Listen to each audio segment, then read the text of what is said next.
Ako ang inyong Lolo Paer at ito ang aking kwento. Gupit binata ang sinabi ng bagong hired na police officer na si Asner sa barbero. Dagdag pa ng PO1 na paiklian pa ang tuktok ng kanyang buhok para daw mas magmukha siyang malinis tingnan at hindi rin yun mabilis humaba. Biro pa na manggugupit sa kanya na tama raw na yun ang pinili niyang gupit. Mas lalo raw siyang gagwapo nito. Tinanong sa kanya ng barbero kung sino yung pinopormahan nito. Napangiti naman si P1 Asner sa salamin, saka sinuway ang barberong nakatokang magtataba sa kanyang buhok. Mang Abner, tumigil ka na dyan. Gupitan mo na ako. Huwag ka na ngang mangurirat pa dyan at baka mahuli ako sa kampo. Mayayari ako nito kay Chief eh. Saka ayusin mo po yung gupit mo ha. Magdadagdag ako ng tip kapag mas lalo mo akong pinagwapo. Sinunod na lamang siya ng mapanuksong barbero. Ilang saglit pa, natapos na yung panggugupit sa kanya ni Mang Abner. Pumaliwalas ang kanyang itsura. Biglang nagliwanag ang mukha nito. Mas lalong nakatitiyak si PO1 Asner na hahanga sa kanya ang babaeng pinupormahan niya. Hindi kasi ito kalayuan sa bahay nila. Kaya madali niya itong malalapitan. Diskarte lang talaga ang katapat nito at matatamis na salita para mapaibig niya ang babaeng yon. Matapos na matabasan si PO1 Asner, hiniram niya ang barber brush at nilinis ang mga dumikit na naputol na buhok sa kanyang batok, sulok ng tenga at sa kanyang leeg. Nanuksong muli ang barbero. Tsak daw pagkakaguluhan siya ng chicks nito. Matikas na, macho pa, pogi pa. Sana nga Mang Abner no? Mapansin ako ng pinopormahan ko. Sayang naman tong gupit ko kung hindi niya ako papansinin, di ba? Nag-thumbs up pa si Mang Abner sa kanya. Saka pinagpag ang cape para sa susunod na customer nito na magpapagupit. O sige na Mang Abner, sibat na ako. Etong tip ko sa'yo. Thank you. Umangkas na siya sa kasing tikas niyang motorsiklo na isang NMAX motorcycle brand. Pinandar niya yon at pinaharurot. Bago tumiretso sa istasyon, tinanaw niya muna ang babaeng napupusuan.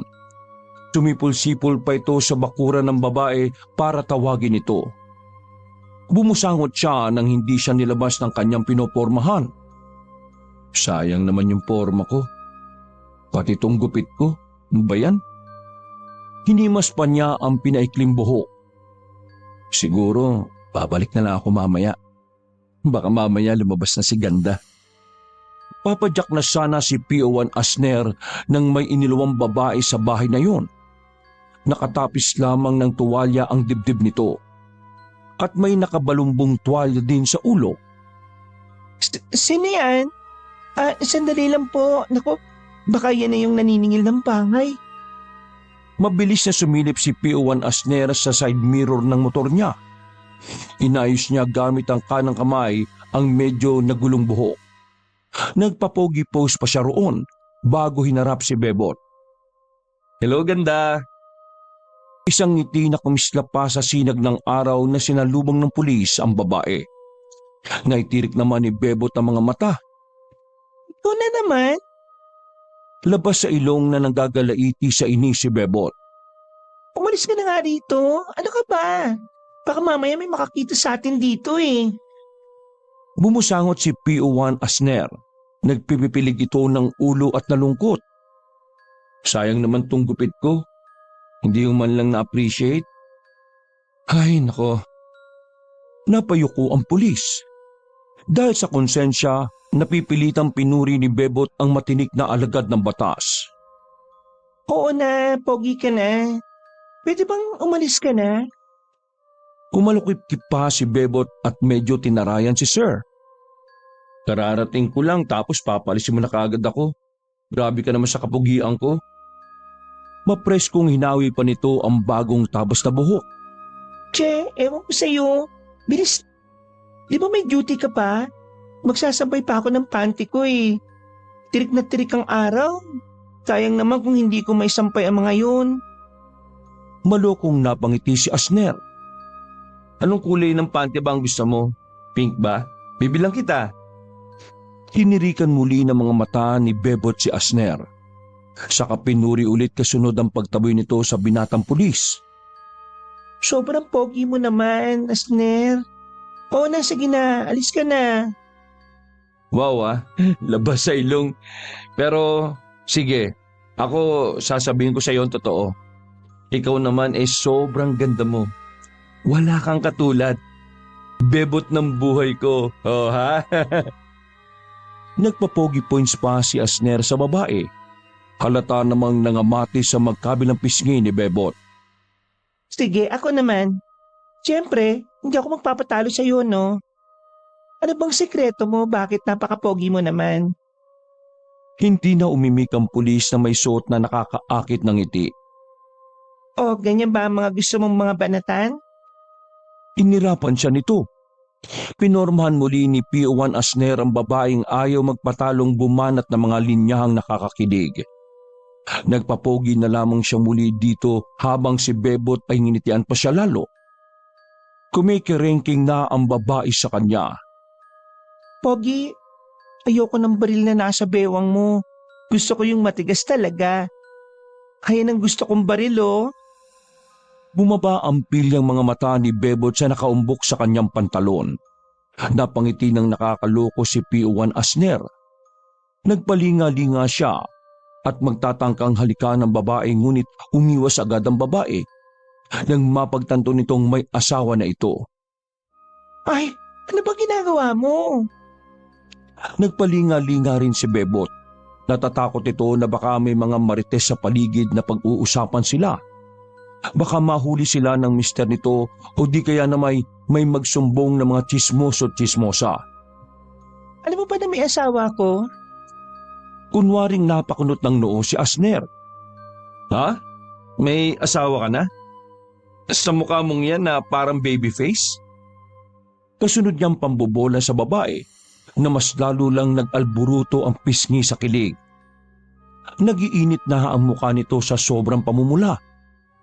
Kailangan pa nga yata niyang maligo ulit dahil pinagpapawisan na ito sa sobrang kakiligan. Kaya tigilan mo nga ako, sir. Magsasampay na ako. Doon ka na. Huwag mo na akong guluhin pa, no? Ikaw sinasabi ko sa'yo, tatawag ako ng pulis. Sige ka, ipapahuli kita. Di pa huli mo. Nakipaghamunan pa siya sa babae. Kunwaring napasigaw ito pero mahina lang. Pulis! Pulis! Nagpababy pa si Bebot. Oh, nandito na ako sa harapan mo. Tatawag ka pa ng pulis? Ewan ko sa'yo. Di ka mukhang pulis eh. Ha? Kung hindi ako mukhang pulis, ano ako? Mukha ka manloloko. Napakamot ng ulo ang pulis patola sa sagot ng babae. Hindi naman siya ulit nagpatalo at muling nagbigay ng matamis na linya kay Bebot. Sa bagay, mas mukha ka nga palang pulis kaysa sa akin. Ha? Bakit naman? Kasi una pa lang, hinuli mo na ang puso ko. Ay! Napatalikod si Bebot sa kanya at mahinang napatili. Malapit na talaga itong sumabog sa mga banat niya. Tatapatin na kita, ha? Gusto talaga kita. Unang kita ko pa lang sa'yo, nabigani na ako eh. Diretsahan na niyang pag-amin dito. Kaya nga eh, halata naman. Kaya nga nandito ka pa. Kasi hindi mo pa ako nilulubayan eh. Siyempre naman, no? Hoy, ano ka ba? Doon na nga. Naalibad pa rin ako sa'yo eh. Umaarte nitong taboy sa kanya. Sus, pakipot ka pa. Gusto mo rin naman na nandito ko eh. Hoy, para sabihin ko sa'yo, hindi ako pumapatol sa binata. Saka may asawa na ako, no? Mas lumawak pa ang pagkakangiti ng otoridad na yon. Hindi naman niya malalaman na gagawin natin eh. Kaya pumayag ka na. Pangungumbinsi pa sa kanya ni Asner. Ha? Anong pumayag? Ikaw may masama kang balak, no? Sa pogi kong ito, may masama akong balak. Pam, bakit ayaw bang umalis? Wala ka bang duty sa istasyon niyo ngayon? Tanong ng pinoporma nito sa kanya. Sa ngayon wala muna. Basta para sa iyo, Bebot, absent ako. Pinapasok ni Bebot sa loob ng bakuran nito ang pulis. Luminga-linga ulit ang babae at saka napalunok sa kaba. Sa takot na baka may makasaksi sa kanila sa balak nilang dalawa na pagdiniig. Natatakot ako, Sir Asner. Bakit ka naman matatakot? Wala namang makakaalam eh. Tsaka, ano ba? Doon nasabi tayo sa loob eh. Huwag na nating ituloy ito, sir. Yung asawa ko kasi. Hindi pwede. Kaya ko nga sinakripisyo itong duty ko para sa iyo eh. Ikaw ngayon ang tutugisin ko. Ay! Sinundot-sundot ng binatang pulis sa tagiliran ng babae. Sinumaan siya agad nito ng tingin. Napatawa tuloy ng may kalakasan si Bebot. Dahilan para maitutop nito ang bibig. Sir, ano pa? Hindi ako nakikipagbiruan sa iyo ha. Saka, wag mo nga akong kilitiin ng ganyan. Maririnig tayo nito eh. Kasi naman ikaw masyado kang takot eh. Takot ako na magkasala. Hindi naman tayo makukulong nito kung tatahimik ka lang. Napailing ang babae sa kanyang ipinahayag. Kung gusto mo, pusasan mo na ako ngayon. Handa ako makulong. Ipinagdikit pa ni Bebot ang dalawang palapulusuhan sa kapilit na ibinigay sa kanya. Ano ba, Bebot? Hindi mo na kailangan gawin yan. Hindi kita huhulihin. At mas lalong hindi kita ikukulong. Kasi nakakulong ka na dito sa puso ko. Che, tigilan mo na nga ako sa mga banat mong yan. Umalis ka na. Hala, nagbago agad ang isip. Nagpapapadyak na parabang nagdabog si Bebot. Tila ba natataranta at hindi malaman ang gagawin. Mali kasi ito eh. Maling-mali. Sinasabi ko na sa'yo, wala naman talaga nakakaalam eh. Kaya pwede ba, mag-relax ka lang dyan? Kumalma ka, habang ginagawa ko sa'yo to. Nauna nang pinataka ng mga halik ni Asner ang pisngi ng babae. Dinilaan pa niya ang leg nito na mas lalong sumiklab ang apoy sa pagitan ng dalawa. Para namang nakikiliti si Bebot. Naamoy na nito ang laway ng binata. Kaya mas nasabik ang babae. Nagpatuloy ang naudlot nilang pagroromansa nang hatakin siya nito papasok sa loob. Na natin ito ipagpatuloy sa loob. Gumilid pa ang mga mata nito sa kaliwat kanan. Bilisan na natin. Baka pa may makakita sa atin. Hayaan mo sila. Nagpatianod ang sabik na tawag ng laman ang binatang pulis sa babae. Doon na nga lumaki ang apoy sa matinik na binatang pulis at sa babaeng may asawa. Nangyari na nga ang malagim na pagtataksil ni Bebot sa asawa nitong si Sinong sa loob ng pamamahay nito. Hindi sila nagpahuling dalawa sa mister nito na patuloy na kumakayod sa pagko-construction worker.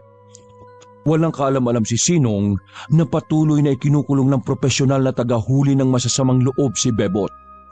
At inari na niya ang asawa nito. Sa araw-araw na pagkikita ng dalawa sa bakuran na yun ng bahay nito ng palihim, 3 beses na ring may nangyari sa police officer at sa babaeng kasal na. Pero hindi pa rin tinatantana ni Asner si Bebot. Kalakip ang pumumwersa sa babae na magniig muli sa ika-4 na pagkakataon kahit na ayaw na nito. Pinipilit pa din ng binatang pulis ang babae na mag-isa silang muli. Laman sa laman. Katwiran naman daw kasi ng binata, tuwing nakakaramdam naman siya na puputok na ang kanyang baril, ipinuputok naman daw niya ito sa labas. Kahit wala silang pamproteksyon sa tuwing magniniig sila. Hindi dapat mangamba ang babae. Dagdag pa ni Asner. Kaya napilitan na lamang si Bebot. Pinagbigyan nito ang pulis na adiksyon na ang pagniniig sa ika-4 na pagkakataon. Subalit kinabukasan, nang muling dumaan si PO1 Asner sa bakuran ng babae, sumipol muli siya para lumabas ang pilit niyang inaangkin na si Bebot gayong kasal na ito. Ngunit sa puntong yon, lakas loob na pinilit ni Asner ang babae na hiwalayan na ang asawa at magsama na silang dalawa. Nang sa ganon, maangkin na talaga niya si Bebot. hiwalayan mo na ang asawa mo. Sige na. Sa lubungang kilay na nag-iiling si Bebot, Ano? Nahihibang ka na ba? lumingalinga ang babae. Balisang-balisa ito sa loob ng isang linggong yon. Baka may makalata na sa kanilang pagkikita ng mga kapitbahay. Bakit ko naman naisip yan? Habang tumatagal kasi, hinahanap-hanap ko na yung... Alam mo na, ang galing mo kasi sa kami. Kung pwede lang, araw-arawin kita eh. Kaso may asawa ka eh. Agad na sinaway siya ni Bebot at pilit na pinapahinaan ng lumalabas sa bibig. Ano ka ba? Napakakupal mo. Oh, bakit? Oo, aaminin ko na may nararamdaman na rin ako sa'yo. Pero tuwing umuwi ang asawa kong si Sinong dito sa bahay namin, na lalo na't pagod, nagigilty kasi ako eh. Ayos lang yun. Ayos ka dyan. Hindi ayos yun dahil naaawa ko sa kanya kasi siya ang tumataguyod para sa pamilyang ito. Pamilya? Eh di ba wala pa naman kayong anak? Mag-asawa pa lang kayo. Kasal lang kayo sa harap ng Diyos pero ngayon pinagtataksilan mo ng mister mo. Nakakasala ka. Pwede mo na siyang hiwalayan. Tayo ng dalawa ang dapat na magsama. Biglang natameme si Bebot nang hawakan ni Asner ang mga kamay nito. Tayong dalawa talaga ang para sa isa't isa, Bebot. Hindi pwede ba? Hiwalayan mo na ang mister mo. Napayoko si Bebot at muling nag-iiling. Tila ba may nagbabadya ng pumatak sa mga mata nito. Hindi pwede, sir. Hindi pwede ito. Anong hindi pwede? Di ba? Ginusto mo rin naman ang nangyari sa ating dalawa? Oo, pero Anong pero? May pero-pero ka pa. hindi talaga pwede kasi kasal ako sa kanya eh. Kasal ako kay Sinong. O bakit? May divorce naman ah. Nahihibang ka na ba? Wala yung dito sa Pinas. Pag nakain mo, lasik ba? Hindi ako lasing. Gusto ko nga mapawalang bisa yung kasal yung dalawa eh. Gusto mo tulungan kita? Tataas din ang posisyon ko. Yung annulment. Ayun, ayusin mo ang mga papeles mo para mapawalang bisa ang kasal nyo. Basta, gumawa ka ng paraan. Napasapuna ng ulo si Bebot. Naiiyak na ito sa mga ipinag-uutos niya dito. Ayoko. Sir, ayoko. Anong ayaw mo? May nararamdaman pa rin kasi ako sa kanya. Mahal ko pa rin si Sinong. Mahal ko pa ang asawa ko. Pagsisiwalat ng nararamdaman ni Bebot. Saka kahit papano, may puso pa rin ako. Naawa ko sa kanya. Nanginginig ang dalawang mauugat na kamay ni P.O.1 Asner nang marinig ang ipinahayag ni Bebot. Hindi mo pwedeng hindi mo hihiwalayan yon. Sinasabi ko sa iyo, Bebot, may mangyayaring hindi maganda kapag hindi mo sinunod ang sinasabi ko. May panggigigil ang bawat katagang sabi niya sa babae. Anong ibig mo sabihin? Hindi na siya sinagot ni Bebot. Umangkas na siya sa matikas niyang motor at pinaharurot yun ng mabilis. Nakaawang ang bibig na iniwan niya si Bebot. Tila ba nag-iwan siya ng pagbabanta sa babaeng ibig niyang makuha sa lalong madaling panahon. Subalit, darating din ang araw na magkakaharap din sila ng asawa ng kanyang tinatangi. Nang lakas loob na kinalabit siya nito habang bumibili sa isang karinderya ng mauulam sa istasyon. Para kausapin siya ng minsan. Ang karinderyang pinagbibilan niya medyo tapat ng bahay ni Bebot. Sumusulyap-sulyap pa si P.O.1 Asner noon. Sinisilip kung lalabas ba ang babae. Pero dahil sa hinimigan niya ng babala ang babae, pihadong hindi siya nito lalabasin. Dagdag pa na weekend noon, katapusan ng linggo. Walang pasok ang asawa kaya naman hindi siya makapormang tawagin ng babaeng laman ng kanyang puso. Kasalukuyang nakapila si P.O.1 Asner, nakikisingit siya para bumili ng lutong ulam nang may kumalabit sa kanyang balikat. Napalingon si P.O.1 Asner. Sa labungang kilay na tinanong niya ang lalaking nangalabit. Oh, bakit? Ikaw ba si Sir Asner, yung kapitbahay namin pulis? Gaya niya, salbong din ang kilay ni Sinong, ang asawa ng babaeng pinopormahan niya na si Bebot. Ha? Ano naman sa'yo? Bakit ba? Pasensya na kung hindi kita kilala. Mailap kasi ako sa mga kapitbahay natin eh. Saka hindi ako pala halubilo sa mga tao. Oo, ako nga pare. Bakit? May problema ba? Matapang na nakipaghamunan pa ng tingin si Asner kay Sinong. Palibhasa, mas matipuno, mabato ang pangangatawan niya kumpara sa mister ni Bebot na malaki rin ang pangangatawan subalit maliit naman. 2 dangkalang laki niya kaysa sa lalaki. Malaki din ang diferensya ng dalawa. Mas may karisma siya habang si Sinong naman ay medyo madungis tingnan dahil sa hindi ito nakakapag-ahit. Makapal ang balbas at bigote. Kung tutuusin, ay mas malaki nga ang kalamangan niya sa pisikal na kaanyuan sa isang taong nagtatrabaho sa construction site. May nakakita raw kasi sa inyo ng misis ko na nag-uusap eh. Panimula ng lalaki na may panginginig na sa lalamunan. Mas bumakas pa ang pagkabagsik sa itsura niya. Ngumisi siya na parang aso at sarkastikong tinanong si Sinong. Oh, nag-uusap ba ka mo? Saan mo naman nalaman yan? Pare, hindi na importante kung sino ang nagsumbong sa akin. Saka ano namang masama sa pag-uusap? Kapitbahay ko naman kayo Malamang, kakausapin ko yung asawa mo. Bakit? May masama ba? Ngayon nga nag-uusap tayo. Napansin niyang bagyang humakbang patras si Sinong. Tila ba nasindak siya sa susunod niyang tanong. Mas lalong umangat ang sulok ng labi ng pulis. Nagdududa kasi ako sa commander ko eh. Nakita niyang umalo ng lalamunan ng lalaki. Napalagok ito ng laway bago magpatuloy sa susunod na sasabihin. Saka, kilala lang kita bilang pulis pero hindi sa pangalan. Kaya, sorry pare Gusto ko lang makumpirma sa'yo na, sus, mga tsismoso at tsismosa lang ang mga yan. Napatawa siya ng mahina. Hinagat naman ni Sinong ang labi nito na parabang ito ay nainsulto. Huwag ka nga magpapaniwala sa mga ganyan. Mga tao nga naman gawa-gawa ng mga kwento. Iling niyang saad habang tumatawa. Di tama ako. Ano? Bumalik muli sa pagkakakunot ng noo ang binatang pulis. Bakit mo tinatanggi? Napasipol si Asner sa inis. Kahit dali mo pa ako sa husgado, talo ka. Nagpapaniwala ka sa mga tsismoso-tsismosa? Ang mga fake news, marami yan sa paligid natin pare. Hinding-hindi yan maiiwasan. Bakit sir? Ang dami mo na agad paliwanag. Hinuhuli lang kita sa salita. Ang dami mo nang sinabi. Mapanlabang saad ni Sinong sa kanya.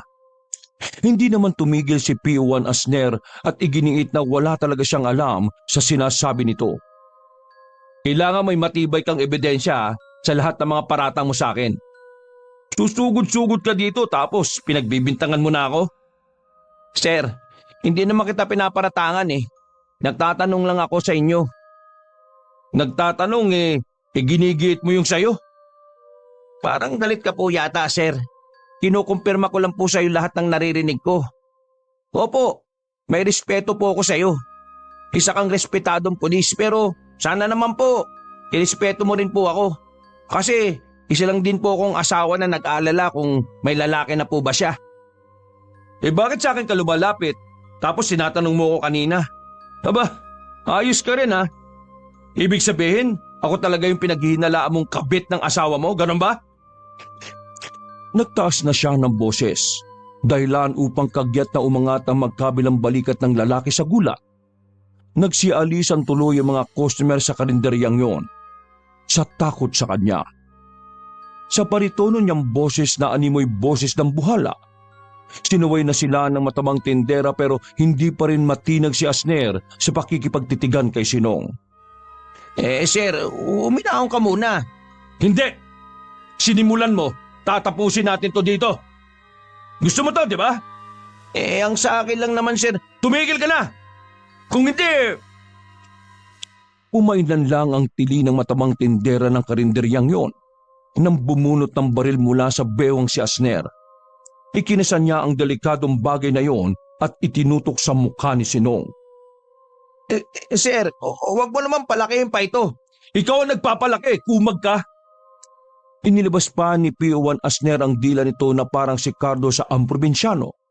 Sir, ayoko ng gulo. Parang awa mo na po. Di umalis ka na bago ko lagyan ng tinggayang bao ng ulo mo! Umalingaw-ngaw sa buong karinderyang yun ang boses ni Asner. Hindi naman makagalaw si Sinong sa takot na oras na paputukin niya yon. Uuwi itong may bulak na sa ilong. Hindi naman makagalaw si Sinong sa takot na oras na paputukin niya yon. Uuwi itong may bulak na sa ilong. Oh, bakit? Ano bang tinatayo-tayo mo dyan? Sige na, takbo na! Pumihit na si Sinong patalikod at pumulas ng takbo. Madabata pa ang lalaking lumabas ng karinderya sa sobrang takot sa kanya. Ibinalik niya sa kanyang bewang ang baril. Kasunod noon ang sunod-sunod niyang pag-iiling at pagngisi. Itulog mo na lang yan, kumag! Pumulong pa siya sa hangin at ipinahid sa itim niyang pantalon ang hawak ng baril nang magkaroon ito ng pawis na mula sa kanyang palad. Basang-basa ang palad niya dahil kabado rin siya. Baka maiputok niya ang kargada niya nang wala sa oras. Lakas ng loob mong hamunin ako, ha? Sige, matakot ka lang sa akin. Kaya ayaw sa'yo ni Bebot eh. Bahag na bahag ang buntot mong duwag ka. Humingi siya ng pasensya sa tindera ng karinderya kung nagdulot pa raw ito ng gulo sa kanilang dalawa. Aling-maling, pasensya na ho, ha? Napirwisyo patuloy yung negosyo nyo. Nawalan ka patuloy ng customer sa aming dalawa eh. Hayaan nyo, aling-maling. Hindi na kami mamimerwisyong dalawa. Dahil sigurado ako na isa lang ang matitira sa amin. At ako yun. Bagay naman po kami ni Bebot, di ba? Aling-maling. Kinapapa niya ang baril na nakasuksok sa kanyang bewang para takutin ang tindera. Napipilitang napatango-tango naman si aling-maling. Sisiguraduhin ko sa inyo, aling-maling, sa akin ang huling bagsak ni Bebot. At yung asawa niyang yon, ang literal na babagsak sa lupa. Duguan at wala ng buhay. Biro lang, ha? Kumandog na siya sa NMAX niyang motor at pinasibat yon patungo sa istasyon ng kanya pinagtatrabahuan. Bago siya dumiretso sa duty, huminto siya sa tapat ng bahay ni Bebot. Binigyan pa niya ng middle finger si Sinong nang sumilip ito sa kanya na nasa pinto lamang ng bahay ng babaeng pinopormahan. Sa kanya mabilis na pinaandar ang motor. Pagdating niya naman sa istasyon, sinalubong kagad siya ng nakatataas sa kapulisan na si Chief Ugto ng mga tanong. Nakatikim pa siya ng sermon.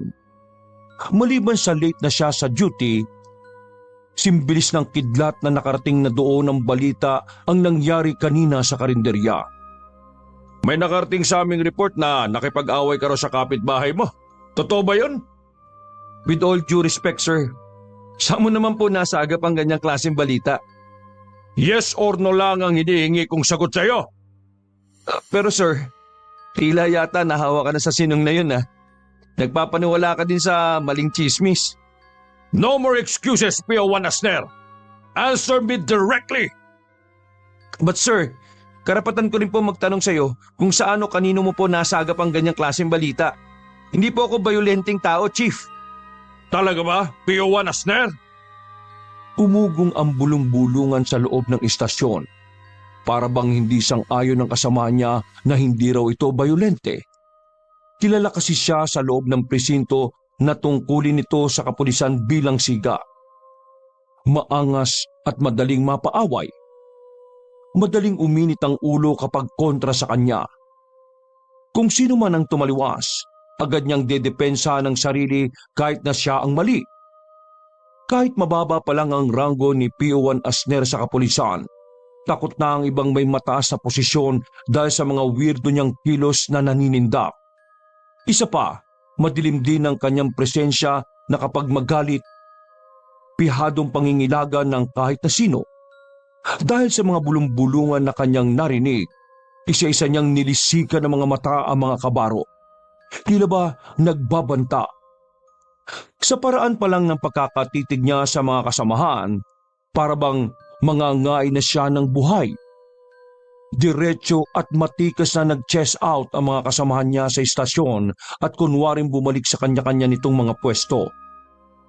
May takot ang mga matang yumuko ang mga ito.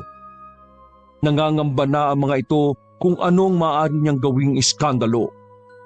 Kagad siyang sinaway ng bossing nilang chief na si Ugto nang mapansin ito na para siyang papatay sa kanyang tingin sa mga kabaro.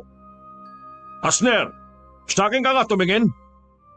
Naputol ang mga panlilisik ng mga mata niya sa kapwa kapulisan. Ibinalik niya ang atensyon sa kaharap na chief na kinakausap siya at sinisermonan. At wag na wag mong sisindakin ang kapwa mo kapulisan. Sinasabi ko sa iyo, ako makakabangga mo. Pumuno sa istasyon na yun ng pambubulahaw ni Chief Ugto sa mga tauhan. Wala na sa binatang pulis na mahilig magsasagot. At isa pa, wag na wag mo akong sasagutin. Napayuko at humingi ng dispensa si Asner sa chief officer. Sir, paumanhin po. Kaso nakipagsukatan pa rin siya ng tingin sa matanda. Saka pinanindigan ng kanyang sinasabi. Hindi ko po babawiin ang sinabi ko kanina. Hindi po totoo lahat ng balita tungkol sa akin.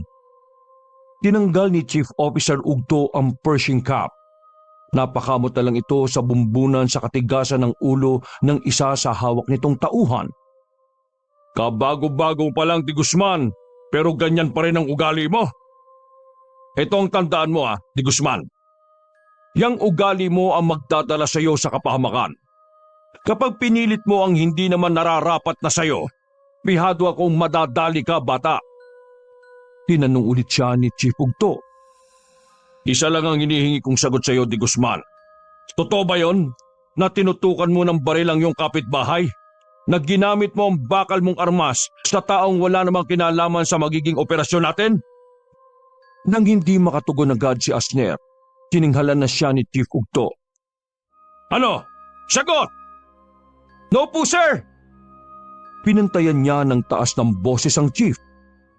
Kung yan po ang gusto niyo pong marinig, ang sagot ko ay hindi. Malalim siyang bumuntong hininga.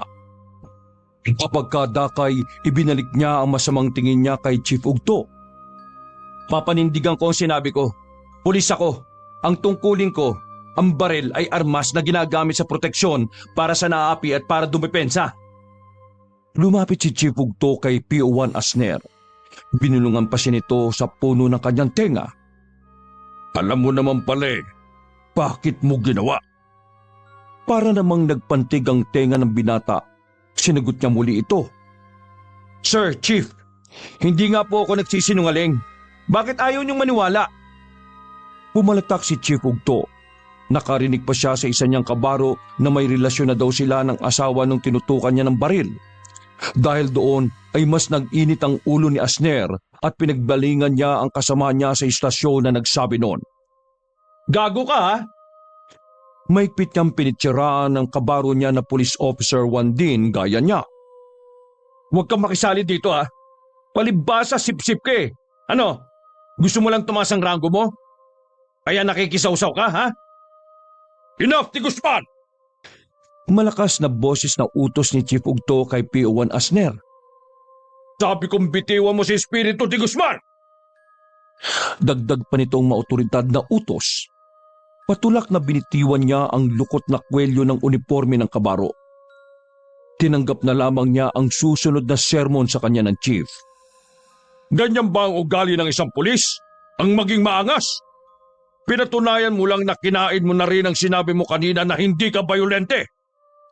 Pero chief, ako pong nainsulto dito. Ano ikinainsulto mo kung hindi naman totoo sinasabi ni Espiritu? Nagpipilig ng ulo si Asner at nginisian ang chief officer.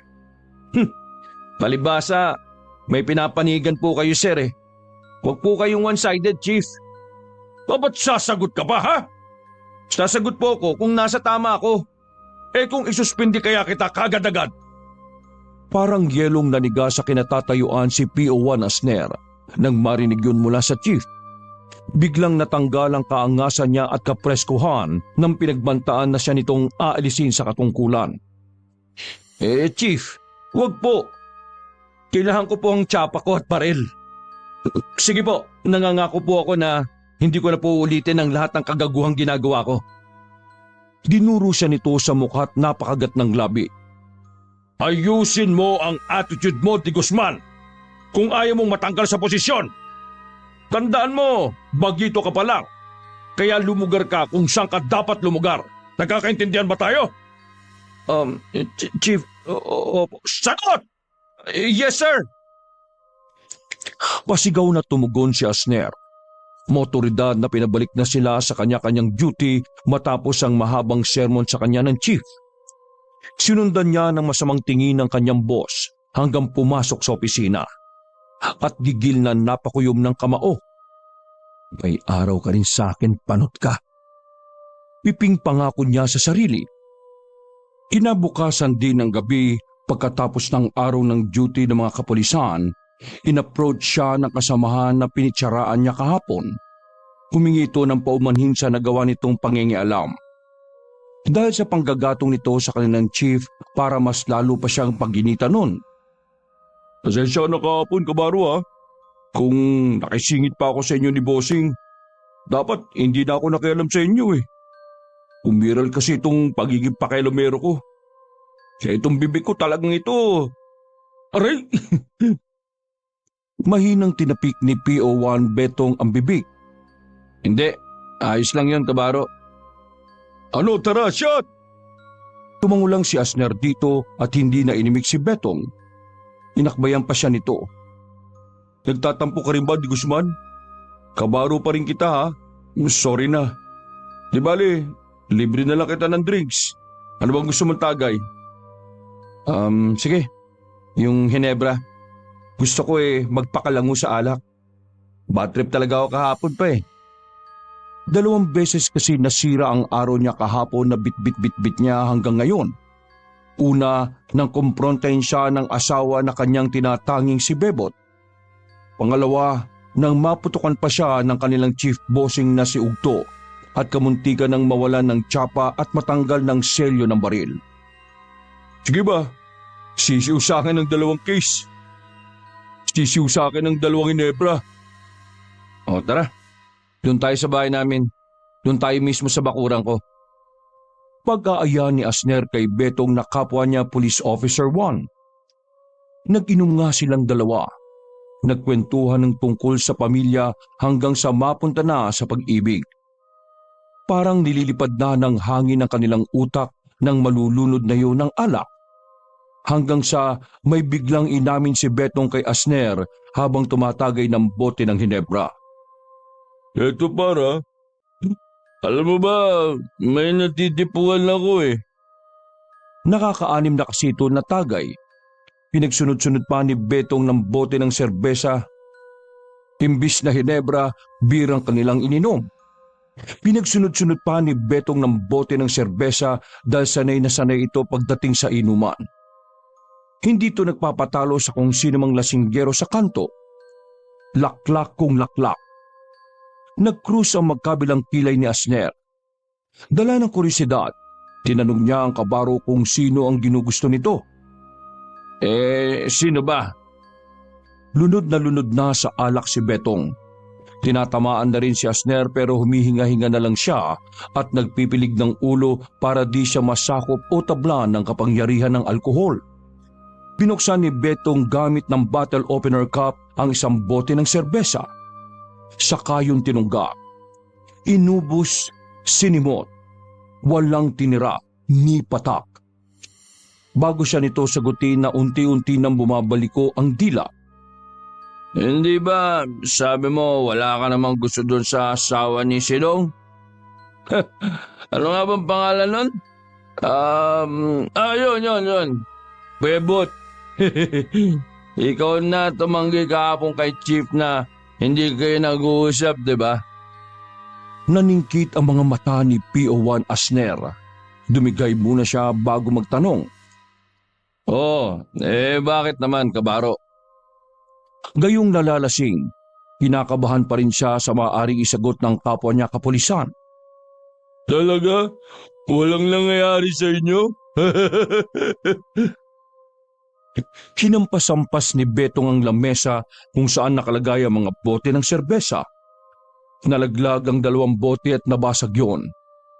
Napaangat ang 2 paa ni Asner. Kamuntikan na kasing matamaan ng bubog ang paa niya. Bakit mo ba naitanong, Kabaro?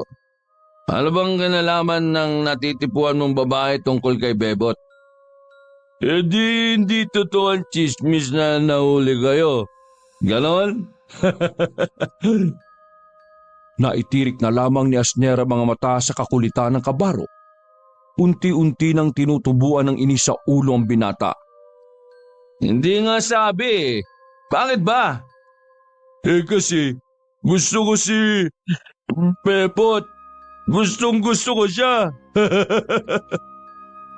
Malakas na napatawa si Betong, wagas na wagas, parang wala ng bukas.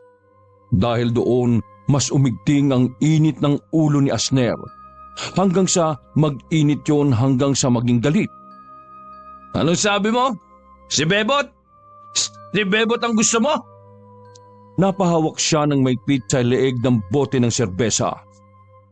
Nagkalamat na yon hanggang sa mabasag na yon sa kanyang palad. Bumaon ang mga bubog ng basag na bote doon. Basang-basa na ng sariling dugo ang kanan niyang kamay. Hindi yun ininda ni Asner. Pilit pa rin niyang pinoproseso sa utak ang pagsisiwalat ni P1 Betong. Oo, alam mo ba, sobrang sexy nun eh. Ang laki-laki ng 2 kabundukan nun. Grabe, ang sarap-sarap bisilin. Saka yung pet nun, sobrang tampok. Ang laki. Gustong-gusto kong tirahin eh. Habang imnumuestra ni P1 Betong ang balingkinitang katawan ng pinagpapantasyahan nito, hindi na nakapagpigil pa si P1 Asner. Binanata na niya ang manyak na pulis. Bastos ka pala ha? Tiniyak niyang dumapo talaga ang kamao niya sa pagmumukha ni Betong. Tumumba agad yon sa lupa. Mahilo-hilo nitong pinilit na makatayo ngunit hindi nito magawa. Paro, anong ginawa ko sa'yo? May sinabi ba ako sa'yong masama? Patayo na sana ito pero agad din itong sumalampak sa lupa dulot ng pagkahilo. Bakit mo silapak ha? Nagiging demonyo ka na eh. Anong demonyo pinagsasabi mo? Pinunot niya mula sa bewang niya ang kanyang baril na ginagamit bilang pulis. Eto, demonyo! Parang binuhusan ng malamig na tubig sa mukha si Betong nang mapagtanto nitong tinututukan na siya ng baril. Biglang nabura sa utak nito ang kalasingan. Tumuwid din ang dila nito sa pagsasalita. Di Guzman, huwag mong papuputukin yan. Pag-usapan natin to na maayos. Iba talaga nagagawa ng espiritu ng alak, di ba? Espiritu. Lumalabas ang pagiging manyak mo eh. Malakas na ikinasan niya ang pistol. Mas lalong nangatog sa takot si Betong. Basang-basa na rin ang ihi ang suot nitong pantalon dulot ng takot. Napangisi si Asner. Papanghi dito, espiritu eh. Akala ko ba wala kang pagtingin kay Bebot? Pero bakit kung magalit ka sa akin eh, parang ayaw mong binabastos ko siya? Manahimik ka! Kung ayaw mong pakainin kita ng bala! Napaluhod na lamang si Betong saka nagtaas ng kamay. Di Guzman, parang awa mo na. Huwag mong paputukin. Binabawi ko na lahat ng sinabi ko kanina. Lasing lang talaga ako eh. Patawarin mo ako. Sige na. Huwag kang umiyak dyan. Para kang hindi pulis. Bakla ka ba? Huwag ka, Baro. Patawarin mo talaga ako. Sige na. O sige. Isang tanong, isang sagot. Totoo bang natitipuan mo si Bebot? Kasi... Nakpaputok si Asner sa itaas. Kumalingaw-ngaw ang putok na iyon ng baril sa paligid. Kagad na tinakpan ni Betong ang magkabilang tenga. Sabi ng walang paliwanag eh. Sa pangalawang beses, nagpakawala muli si Asner ng malakas na putok ng baril sa itaas. Nagdaop ng palad si Betong at paulit-ulit na sinabi ang oo. Gusto ko lang naman si Bebot kasi sexy siya eh. Hanggang doon lang. Pero wala na akong balak ligawan siya. Yun naman pala eh. Ay sige, tuloy natin ang tagay. Tumawa ka na dyan. Bumalik si Asner sa table para umupo at ituloy ang kanilang pag-iinom. Subalit alertong napansin niya na parang may kakaibang ikinikilos si Betong. Para itong may binubunot sa tagiliran nito. Nang makumpirmang baril ngayon at tangkang papuputukan siya, kaagad siyang umaksyon. Inunahan na niyang paputukan si Betong. 3 beses siyang nagpakawala ng bala sa dibdib nito. Bumuga ang malapot na pulang likido sa kapwa niya pulis. Nagbaba ng braso si Betong. Dilat ang mga matang bumagsak ito sa lupa. Wala ng buhay. Hindi naman makapaniwala si Asner sa ginawa nitong pagpaslang sa kasamahan. Sa kabila noon, nagawa pa rin niyang hatakin ang bangkay nito at ibaon malayo sa kanyang bahay. Sa gawing talahiban na hindi mahahanap ng kung sino man. Hindi pwedeng malaman ng lahat na may nagawa siyang krimen. Dinipensahan lang naman niya ang kanyang sarili. Lalo't dinipensahan lang din niya ang harap-harapang pambabastos sa kanyang iniibig na si Bebot. Samantala, kasalukuyang nagtatalo ang mag-asawang Bebot at Sinong ng gabing yon. Naghihinala na talaga ang mister ni Bebot na may ginagawa silang katarantaduhang dalawa ng pulis na si Abner. Panay naman sa pagkakaila ang babae. Pilit na iginigit na walang namamagbitan sa kanilang dalawa ng pulis na yon. Sinasabi ko sa iyo, kapag talaga nalaman ko na yung pulis na yon ang kabit mo, hindi ako magdadalawang isip na gawan siya na masama. Sabi ko nang wala kaming relasyon ng pulis na yun eh. Bakit ayaw mong maniwala? Sinasabi ko sa iyo, Bebot, papatayin ko siya. Di bali nang makulong ako, makapatay lang ako ng isang ahas. Matalim na ng duro ang lalaki kay Bebot. Mangyak-ngyak na ang babae pero iginit nito na wala itong lalaki. Ano ba? Bakit ayaw mong maniwala? Hindi nga si Asner yun. Wala talaga akong kabit. Tigilan mo na ang paghihinala, pwede ba? Ikaw lang ang lalaking mahal ko. Maniwala ka, Sinong. Ako nustili ka. Pinapalagutok ni Sinong ang mga daliri. Hindi talaga maganda ang kanyang kutob lalo na't may nakarating sa kanyang mga balita na may nakakita raw na pinapapasok ng kanyang commander sa loob ng kanilang bahay ang binatang pulis na yon. Paano ako mag-uunos, Dili? Kung nagsisinungaling ka sa akin? Mas papaniwalaan mo pa ba talaga yung mga marites na yon kaysa sa akin ang sarili mong asawa? Talagang paniniwalaan ko sila. Kung nagsasabi nga sila ng totoo at nakita nga nila na nagsisiping kayong dalawa habang nagtatrabaho ako. Niyakap ni Bebot ng mahigpit ang mister. Subalit kumalas din siya at tinanggal ang nakayapos na braso ng misis sa kanyang bewang. Huwag mo nang gawin sa akin to. Sinong, ikaw lang ang mahal ko. Dumukot siya ng sigarilyo sa bulsa ng salawal nito. Sinindihan yon at inilagay sa bibig. Saka hinit-hit bago ibinuga ang usok. Hindi talaga ako makakapagtimpi. Kapag nagkita kami ng pulis matulis na yon, magkakamatayan na kami. Kay kong patay. Nakiiling pa siya habang nakatanaw sa bintana. Inaalala nito si P1 Asner kung paano siya walang habas at mapangahas na tinutukan ng baril. Walang iya yung taong yun. Porkit may baril, lakas ng loob niyang manakot sa akin. Nakaisip tuloy siya ng ideya kung paano makakaganti sa matapang na binatang yon. Tingnan lang natin kung hanggang saan ang angas ng pulis na yon. Kapag ginamit ko na sa kanya ay nalalaman ko sa itim na kapangyarihan. Sinubukang pakalmahin siya ng babae habang patuloy na naninigarilyo. Inilabas sa bibig ang puting usok at ibinagayon sa nakabukang bintana. Kung ano man ang iniisip mo, nagkakamali ka. Loyal ako sa'yo. Hinimas siya ni Bebot sa braso ng dahan-dahan. Nakaramdam ng kuryente sa katawan ng lalaki. Tila ba may tumigas na kung ano sa bahagi ng kanyang katawan. Hinarap niya ang babae na may matigas na tingin.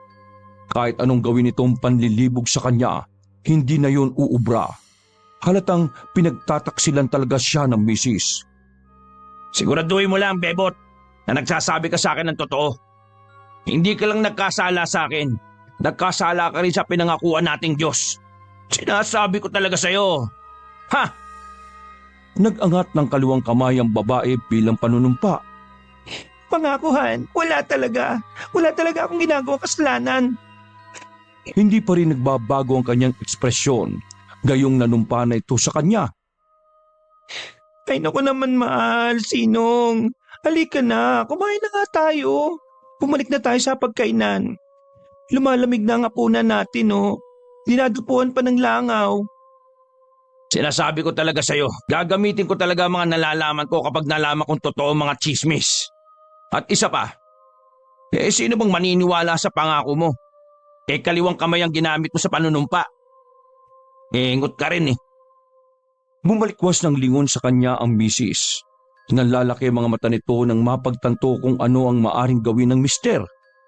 Hindi man ito makakaganti sa pamamagitan ng kapangyarihan ng baril gaya ni Asner na may kapangyarihang humawak ng ganong sandata. Ngunit may kapangyarihan itong itim na lubos na makapangyarihan. Dahil mangkukulam ang kanyang lola. May mangilan-ngilan din siyang natutuhan sa matanda bago ito pumanaw. Di ba, tinigilan mo na yung paggamit ng itim na kapangyarihan na yan? Umarap muli si Sinong sa nakabukang bintana at tumanaw doon. Huwag mo nang balikan ang pagiging mangkukulam mo, Sinong. Maraming madadamay na inosente. Masama yun, mahal. Huwag mo hayaang balutin ka ng dilim, Sinong. Baka magaya ka lang sa nangyari sa lola mo. Sige ka. Sa sobrang paggamit ng kulam, bigla na lang naging punong kahoy ang buong katawan. Kaya nakikiusap ako sa'yo. Pinitik niya ang sigarilyo at itinapon yun sa labas ng bintana. Paano hindi ko ibabalik gamitin yon? Kung yung mahal ko, tinuklaw na ng iba. Huwag ka kasi mag-iisip ng kung ano-ano. Sinong, mahal na mahal kita. Sinubukang halikan ni Bebot sa labi si Sinong, ngunit kaagad siyang nag-iwas ng ulo. Han, ano ba? Ayaw mo na bang matikman itong matatamis kong labi? Pag hinalikan kita para ko na rin hinalikan yung pulis na yon. Pwe, May pagtatampong tura niya sa babae. patunayan mo munang mali ako ng kutob bago mo maangkin tong labi ko. Sinong naman?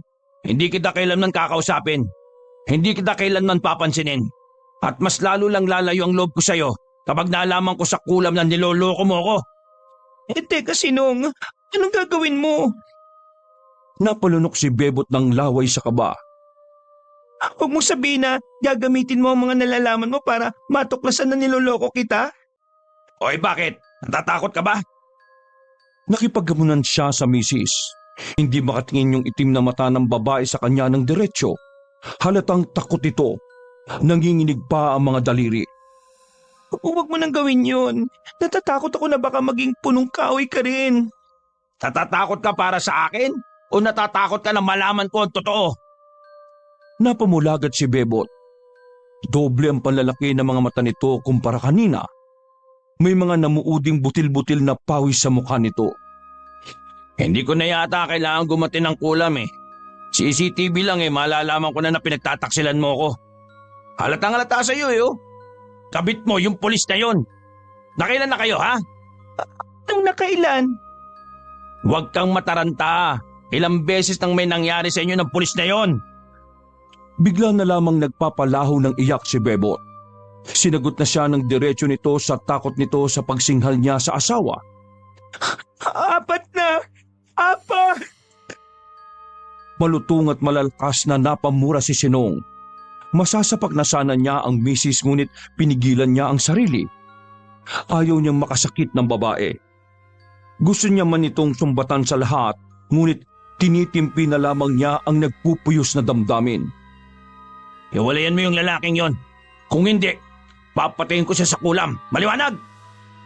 Napatango na lamang si Bebot habang iyak ng iyak sa ginawa nitong kalandian sa pulis na yon. Samantala, kinabukasan ng umaga. Takang-taka ang mga nasa istasyon kung bakit hindi pumasok si Betong ng araw na yon. Hindi naman kasi yun lumiliban sa katungkulan nito. Kahit nakainom, amoy na amoy ang alak na pumapasok pa din ito sa trabaho. Out of nowhere, bigla siyang tinanong ni Chief Officer na si Ugto matapos sagutin yung tawag sa telepono. Ikaw, Di Guzman, may alam ka ba kung bakit absent ngayon si Espiritu? Nagkaila kagad siya gayong oo o hindi lang ang dapat niyang isagot sa nakatataas sa kanya.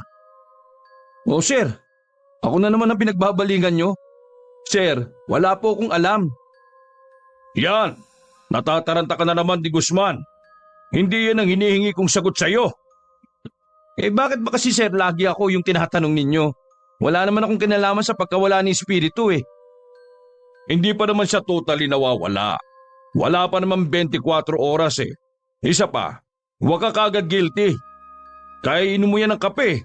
Ay mali, alak pala. Amoy alak eh. Hindi na niya sinagot ang matabang chief na panot. Inutukan na lang niya ang trabahong nakatalaga sa kanya. Marami kasing criminal case at operasyon ang kailangan nilang resolbahin. Kaya tinanggal na niya sa utak ang nagawa niyang krimen sa Kabaro. Sa isip niya, dapat lang namamatay at mawala sa mundo ang mga tulad ni Betong na manyak. Sa kalagitnaan ng kanyang pagtitipa sa computer, tumunog bigla ang cellphone niya sa ibabaw ng kanyang desk. Nakatanggap siya ng isang text. Itinigil niya muna ang ginagawa at saka dinampot ang kanyang aparato. Galing ang text na yon kay Bebot. Ayon sa mensahe, makipagkita daw siya dito sa bakuran nila. May mahalaga daw silang dapat na pag-usapan. Biglang nasibik si Asner. Sa isip niya, baka hiniwalayan na nito ang asawa para sa huli ay piliin siya. Sinagot niya ang text ng babae. Tinanong niya kung anong oras siya pupunta sa bahay nito. Ilang segundo pa, sumagot din si Bebot. Kahit mga 8:00 daw o pagka-out niya. Bigla tuloy nagkaroon ng sariling buhay ang kanyang mga daliri. Minadali niya ang nakatoka sa kanyang trabaho. Nang sa gayon, matapos na nito ang ginagawa. Sinasabi ko na nga Bebot eh, sa akin ka huling babagsak. Kaya sa akin pa din talaga yung huling halakhak. Pag-out niya sa police station, nagmamadali na siyang umangka sa kanilang motorsiklo. Pinaharurot niya yun ng sobrang bilis. Wala pang 5 minuto, nakarating na siya sa bahay ni Bebot. Binusinahan niya ang tapat ng bahay. Subalit nasa po niya ang dibdib nang nasa tapat lang pala niya ang babae. Bakit ka pa bumubusina? Baka magising si Sinong. Hayaan mo ang asawa mo. Hindi mo naman na siya magiging asawa, di ba? Kasi ako nang pipiliin mo. Pag-a-assume niya, narinig niya ang malalim na pagbuntong hininga ni Bebot. Napayuko ang babae. May lungkot sa mga mata nito na dineresya na siya kung bakit siya nito tinext at gustong makipagkita. Asner, makikipag-break na ako sa'yo. Break na tayo. Para namang natigalgal si Asner sa pakikipagkalas nito ng relasyon sa kanya. Bebot, ano? Pakiulit nga. Anong sabi mo? Tapusin na natin to, sir. Hindi ko kaya. Hindi ko talaga kayang pagtaksilan ng asawa ko. May nalaglag na luha sa mga mata ng babae. Tumawa siya ng nakakainsulto, para bang hindi siya naniniwala sa sinabi ng babae. Joke ba ito, Beb? Kung joke ito, sabihin mo lang. Tatawa pa ako ng tatawa. Sarkastikong tumawa ng malakas si Asner. Taliwas naman kay Bebot na iyak na ng iyak. Hindi ako nakikipagpiruan sa'yo, sir. Napagtanto ko na mahal ko pa rin siya hanggang ngayon. Dahil asawa ko siya. Asawa mo lang siya sa papel at sa harap ng Diyos. Pero akong nilalaman ng puso mo. Huwag mo nang ipagkaila. Mahal mo rin ako. Hanggang dito na lang ang relasyon nating dalawa. Hindi pwede to. Iba na lang ang mahalin mo. Yung walang asawa. Huwag mo na akong guguluhin pa. Sabi ko sa iyo, di ba? Na ayoko. Giit ni PO1 Asner. Mali nga kasi ito, Sir Asner. Sige, subukan mo lang na hiwalayan mo ako. Gagamitin ko ito. Itinaas ng alagad ng batas yung tangan nitong baril. Gusto mo bang may mamatay dahil dito? Hayop ka. Shh! Inaamoy ang boses mo. Baka malaman ng lahat na magkarelasyon nga tayo. Nakabit mo ko. Pinatikom ng bibig niya ng pulis. Itunutok ng pulis ang baril niya sa bibig ng babae. Para bang unti-unti nang natatanggal ang mga tornilyo sa utak ni Asner. Mahal mo naman ako, di ba? Kung mahal mo ko, sa akin ka sasama at hindi sa asawa mong duwag. Tinatakot mo ba ako? Oo, tinatakot nga kita. Pilit na kumala si Bebot sa kanya. Bumakas ang galit na ekspresyon sa mukha ni PO1 Asner. Mabilis na itinutok niya ang baril sa mukha ng babae. Sige, putok mo. Hindi na ako takot sa'yo. Hinahamon kita. Ngayon pa lang, iputok mo. Lakas loob na saad ni Bebot. Hindi porkit pulis ka, lahat ay maangkin mo na. Huwag mo ilagay sa ulo mo ang lahat. Kontrolin mo ang sarili mo, Asner. Pag nilaya mo lahat ng ginagawa mo, tapos na tayo. Tanggapin mo na lang na hindi tayo para sa isa't isa. Sige na, umalis ka na. Kundi sisigaw ako. Sige, subukan mo lang. Bago ka pa makasigaw, uunahan ka na ng baril ko. Pananakot pa niya sa babae. Kanya ka na ba kademonyo? Itinadaan mo lahat sa baril? Kung ganon, ikaw ang tunay na duwag. Tila tinamaan ng binata sa kaharap na babae. Hindi na niya itinuloy ang pagkalabit sa gatilyo. Ibinaba na niya ang pagtutok ng baril. Kasunod ang kanyang pagyuko. Umalis ka na. Huwag ka na magpakita sa akin. Kailan? Tinalikuran na lang niya ang babae. Habang lumalayo, padilim ng padilim ang anyo ni Asner. Dahil sa'yo, kaya ako hiniwalayan ni Bebot. Ikaw ang papatayin ko. Nakalarawan na sa utak niya ang dugo ang katawan ni Sinong habang pinagtatatad niya ito ng bala ng baril. Planado na sa utak ng pulis na si PO1 Asner ang masamang balak sa asawa ni Bebot. Hindi muna siya pumasok sa pinagtatrabahuang presinto nung araw na yon. Inabangan niya sa kanto si Sinong. Doon kasi minsan dumadaan ang lalaki. Shortcut yon para madaling makarating sa construction site na pinagtatrabahuan nito. Aabangan niya ang mister ni Bebot para kumprontahin. Suot ang makapal na itim na jacket, tinalakbungan niya ng hood ng kanyang ulo upang hindi maging kahina-hinala. Gaya ng inaasahan, dumaan nga doon ang asawa ni Bebot. Hinarangan niya ito na may matigas na ekspresyon. Nagulantang naman ng lalaki sa bigla niyang pagsulpot. Alam mo, visit talaga ako sa yung lalaki ka eh. Napatras si Sinong sa mabigat na presensya ng binata. Bakit? Anong ginawa ko sa'yo?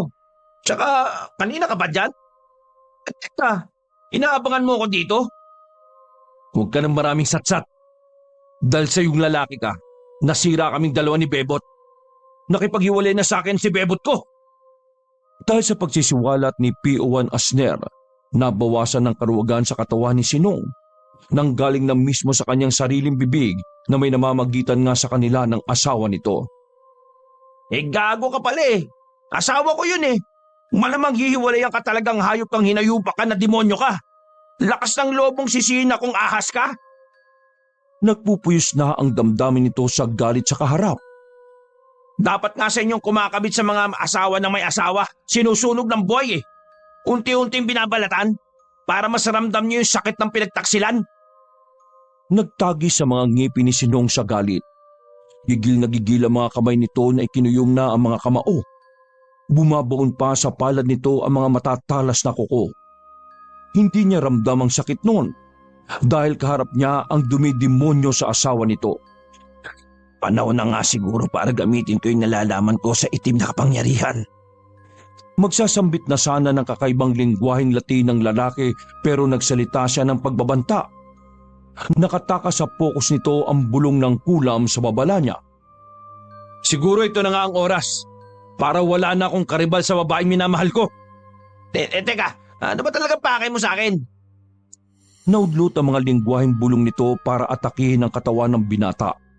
Inalam muna ni Sinong ang balak niya dito. Hindi naman lingit sa kaalaman mo na pulis ako, di ba? Napataas ng sulok ng labi si Asner. O ano naman kung pulis ka? O isa kang alagad ng batas dito sa Pilipinas? Bakit? Porkit pulis ka? O may trabaho makapangyarihan kaysa sa aming mga ordinaryo lang na manggagawa? Ay may kakayahan ka na para manamantala? Para manliit ng kapwa? Para gumawa ng kasalanan?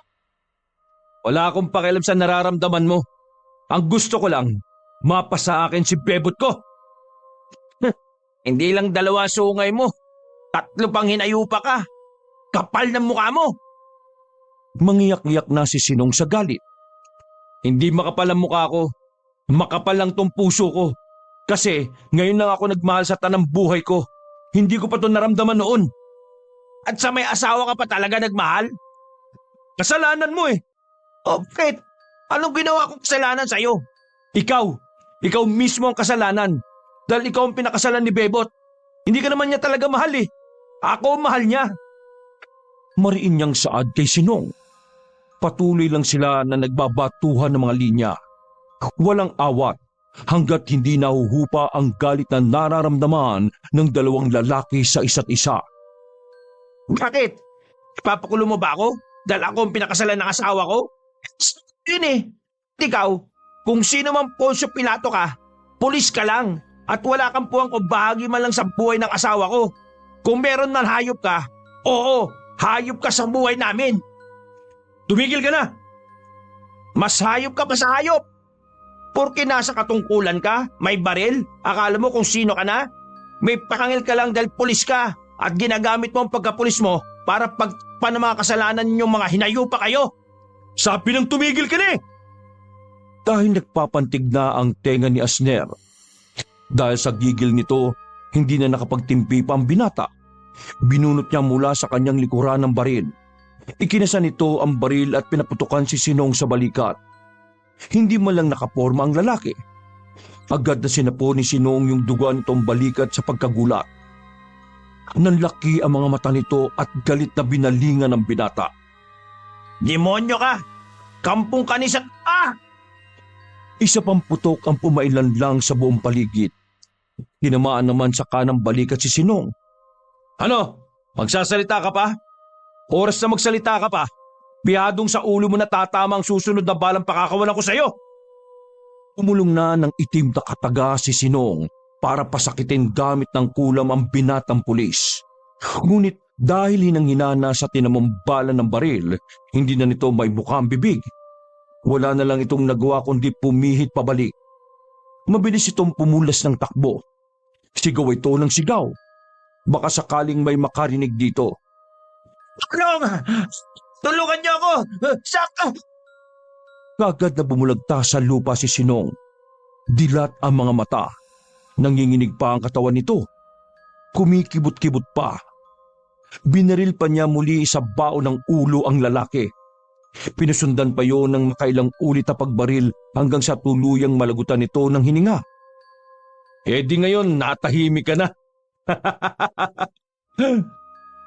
Hindi pa na kontento si Asner. Inubos niya ang bala ng pistol sa katawan ng asawa ni Bebot. Kumagalpak ng tawa ang binata. Sa wakas, wala na makakatlang sa pagmamahalan namin ni Bebot. Tsaka kung babalikan na niya ako, magsasama na kaming 2. Magpakailanman. Swerte na lamang ni PO1 Asner na wala pang gaanong dumadaan ng mga oras na yon. 4:00 pa lang kasi yun na madaling araw. Medyo madilim pa. Hindi pa sumisilay ang sikat ng araw. Kahit may CCTV sa bahaging yon ng kanto, hindi din siya mamumukhaan dahil nakatalikod dito. Dagdag pa na may makapal siyang jacket at taklob ng hudang ulo niya. Kagad na sumibat ang binata matapos siyang mapatay ang lalaki. Kinalaunan, natagpo ang naliligo sa sariling dugo si Sinong ng mga dumaang tricycle. Pinalibutan ng mga usisero at usisera ang bangkay ng asawa ni Bebot. Kagad namang nabalitaan ng babae ang nangyari sa mister. Hindi ito makapaniwala na patay na ang lalaking pinakasalan niya. Nangako sa hirap at ginhawa na magsasama hanggang kamatayan. Diyos ko, Sinong! Mauna ka naman. Sino may gawa sa'yo nito? Sino, Sinong? Ang sakit-sakit. Ako iniwan. Niyakap niya ang dugo ang katawan ng mister. Pilit naman siyang hinahatak ng mga soko at ibang kapulisan upang hindi masira ang pag-iimbestiga ng mga ito sa kaso ni Sinong. Subalit ayaw pakawalan ni Bebot mula sa pagkakayakap ang bangkay ng asawa. Snow, parin po ako. Ikaw lang talaga, Snow. Ikaw lang ang lalaki na bumihag ng puso ko. Gusto lang ako, Sinong. Gising ka na. Biglang umago sa alaala ni Bebot noong mga panahong nagsisikap at nagpupursige ang lalaki para sa kanilang dalawa. Hanggang sa magiging anak sana nila. Pero hindi na yon matutupad ngayon dahil patay na ang minamahal nito. Binakura ng mga kapulisan ng bangkay ni Sinong. Patuloy pa ding nagwawala ang babae. Hindi talaga nito matanggap na patay na ang mister. Hinatak si Bebot ng isang pamilyar na pulis para ilayo sa bangkay. Ang alagad ng batas na yon ang isa sa humahawak sa kaso ng pagpatay kay Sinong. Binulungan niya ang babae upang kumalma. Huwag mo nang iyakan ng taong patay na. Hayaan mo, matatagpuan din natin ang kriminal na gumawa niyan sa asawa mo. Napalingon si Bebot sa kanya. Umangat ang sulok ng labi ni Asner. Isang nakakalokong ngiti ang ibinigay niya sa babae. Bakit ka nandito? Napatawa ng mahina ang binata. Isa ako sa itinalaga ni Chief Officer Ugto para imbestigahan ang kaso ng pagpatay ng mister mo. Piniga ni Asner ang braso ni Bebot sa lakas ng boses nito. Hinaan mo ang boses mo. Pa! Mahina pero may diin sa bawat kadagang sinaway niya si Bebot. Pumiksi ang babae dahil nasasaktan na ito sa ginagawang pagpiga niya sa braso. Ang sabihin mo, nagpresenta kang kuhain ng kaso ng pagpatay sa asawa ko para hindi ka mapagbintangan na ikaw ang pumatay sa kanya. Sabing tumahimik ka na eh. Sasaktan ako! Bitiwan mo akong hayop ka! Naagaw ang atensyon sa dalawa ng mga taong nakikiusyoso sa paligid. Sa malakas sa pagdaing ni Bebot. Sa puntong yon, binitiwan na niya ang braso ng babae. Sinasabi ko sa iyong tumahimik eh, kung ayaw mong isunod kita sa asawa mo. Nangilid na ang luha sa mga mata ni Bebot. Hindi na ito umiiyak sa pagkamatay ng asawa. Umiiyak na ito dahil sa takot. Dahil sa pagbabanta niya sa babae.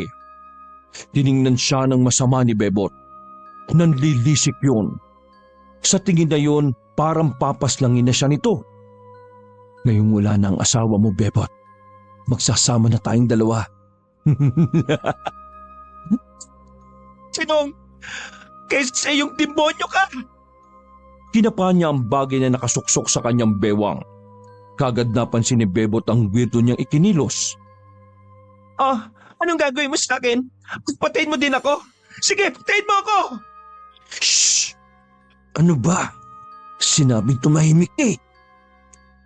Ilang sandali may tumawag sa kanya na ikinalingon niya namang kaagad. Ni Guzman, ano nangyayari dyan? Bakit kausap mo yung esposa ng namatay? Napabalikwas ng lingon si Asner. Palapit sa kanila ang chief officer niyang si Ugto. Chief, kumakalap lang po ako ng ilang detalye sa kanya. Tinatanong ko po kung sino yung mga posibleng pinaghihinalaan niya sa pagpatay sa kanyang asawa. Ganun ba? Opo, sir. Kung ganun interviewin mo si Mrs. Salazar. At ikaw, Mrs. Salazar, kami na ang bahala sa asawa mo. Pagkatapos naming masiyasat ang katawan ni Mr. Salazar, dadali namin siya sa morgue. Doon namin gagawin ang autopsy. Pumapayag ka ba, Mrs.? Walang atubiling sumagot si Bebot. Ayos na po sa akin yun, sir. Oh, paano ba yan? Sa akin ka na daw ngayon, sabi ni Chief. Ako na rin bahala sa'yo. Hinatak na niya si Bebot patungo sa madilim na iskinita na walang kahit na sino ang dumadaan. Dahil malakas siya, batak ang katawan, hindi nakapalag ang babae. Bitiwan mo ako, Asner. Ano ba? Dahil hindi niya maawat ang pagwawala ni Bebot, malakas niya itong sinikmuraan. Tinakpan niya ng mariin ang bibig ng babae ng panyong may nakakahilong amoy. Bigla na lang itong natumba sa sobrang tapang ng halimuyak na yon na pinaamoy niya dito. Kaagad niyang binuhat ang babae at isinakay sa motor. Pinaharurot niya yon hanggang sa mapadpad sila sa liblib na bahagi ng lugar ng kagubatan. Isang tago niyang bahay na walang kahit na sino ang nakakaalam. Iginapos niya si Bebot sa isang matibay na upuan na yari sa bakal. Nang magising, parang baliw na humahalakhak si Asner habang bitbit ang baril. Dito na tayo magsasamang dalawa, mahal ko. Pilit na nagpupumigla si Bebot sa mahigpit na pagkakatali. Paano kung ayoko? Muli ulit tumawa ng pagak si Asner. Kailangan ako ng asawa ko ron. Pangawa mo na. Walang mag-aasikaso sa purol niya. Dito ka lang sa ayaw o sa gusto mo. Akin ka lang, maliwanag.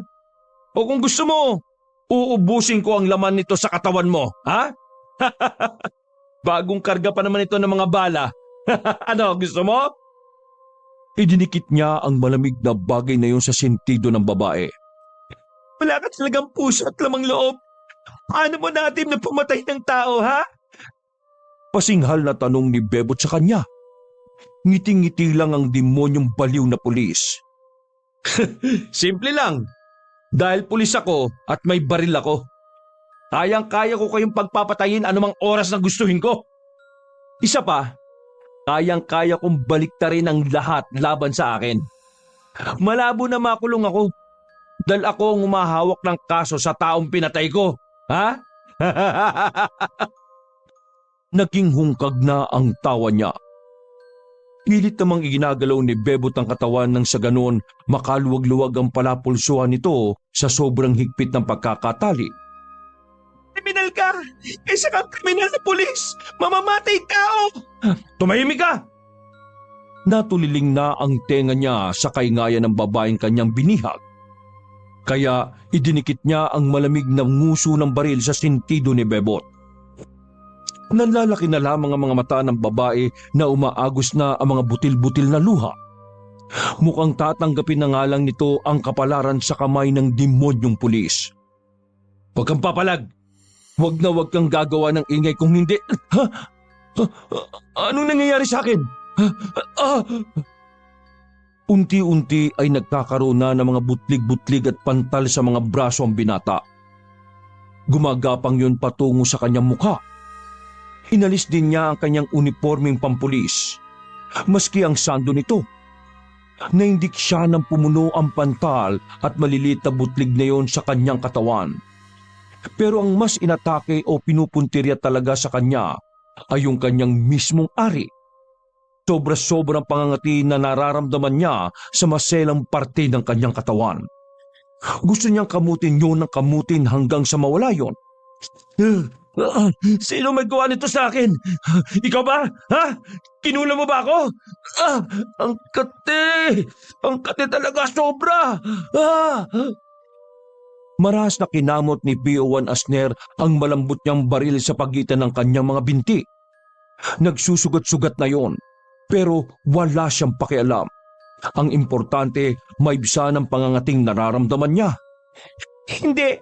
Ang asawa ko lang ang may kakayahan sa ganyan. Si Sinong lang ang may kakayahang mangulam o manalbahin ng kahit na sino. Ibig sabihin, ikaw nga! Ikaw ang gumawa sa akin ito?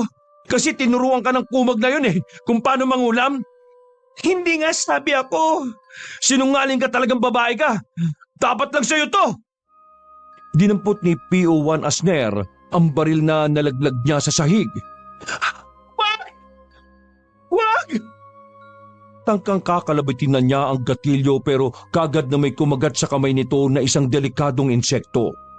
Bubuyog yun na kulay asul. Ay! Malakas na nagsisigaw ang pulis hanggang sa dinumog na nga siya ng sanlaksang mga insekto. Ay! Gabayan niyo ako! Aray! Binubugaw niya ang iba't ibang uri ng insektong umaatake sa kanya. May pilit kasing may pumapasok sa butas ng kanyang tenga at ilong. Doon naman nakakuha ng pagkakataon si Bebot upang tumakas. Tinulungan ito ng mga bubuyog upang lagiriin gamit ang sting nito ang makapal na lubid na nakagapos sa magkabila nitong kamay. Matagumpay na nakalagan ng tali ang babae ng mga mababait na insekto. Mabilis din itong natanggal ang tali sa paa. Kahit hinang-hina si Bebot, pinilit nitong magtungo sa bukana ng pinto. Dumadagundong na ang puso nito sa sobrang kaba. Naririnig pa din ito ang mga pagdaing ng demonyong kasama nito sa loob ng bahay na yon. Bebot! Bumalik ka dito! Hindi pa tayo tapos! Ha! Nagtangkang tumakbo palabas ni Bebot sa bahay na yon, subalit kaagad din itong nadapa sa panghihina. Hanggang sa tinulungan ito ng mga insekto palabas. Niyakag ito ng mga lumilipad na peste na tumayo hanggang sa makalabas na nga ang babae sa impyernong yon. Nakarinig si Bebot ng boses. Tumakbo ka lang! Mahal kong Bebot sa abot ng iyong makakaya! Sundan mo ang alaga kong bubuyo kung saan ka man ito dalhin para makalabas sa kagubatang yan! Ang alaga ko magiging daan para makatakas ka dyan! Sinunod nga ni Bebot ang sinabi ng narinig nitong boses sa puno ng tenga nito. May lakas na rin ang babae nang marinig ang pamilyar na boses na isa rin itong naging kabit. Hanggang sa matagpuan nga ni Bebot ang taong yon. At kagad nitong sinalubong ng maigpit na yakap. Doon na nito ibinuhos ang lahat ng masasakit na pinagdaanan nito sa kamay ni Asner. Huwag ka mag-alala, Bebot. Hindi ka na muling sasaktan ng taong yon. Pagkalibing ng asawa mo, magpapakalayo-layo na tayo dito para hindi ka na masundan pa ng demonyong yon. Saad ng isa pa nitong kabit na lalaki habang hinaplos nito ang mahabang buhok ng babae. Makalipas ang 1 linggo, matatagpuan si Asner kung saan nakatirik ang pinagtitirhan niyang simpleng bahay sa gitna ng liblib na bahagi ng kagubatan na yon. Nakaharap siya sa mahabang salamin, kubot-tubad habang pinagmamasdan ng sariling punong-puno ng pantal at mga butlig. Sinamaan niya ng tingin ng sarili. Nabura na ang mukha niya na kung dati may karisma, maaliwalas at ang pagiging makisig nito.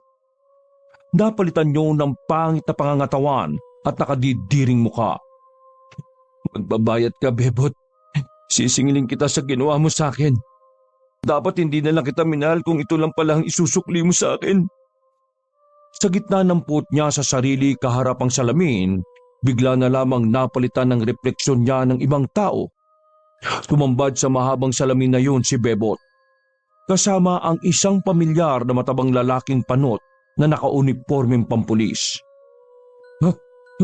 Bebot? Saka Chief Ugto? Kayo? Unti-unting rumihistro sa utak ni Asner ang lahat.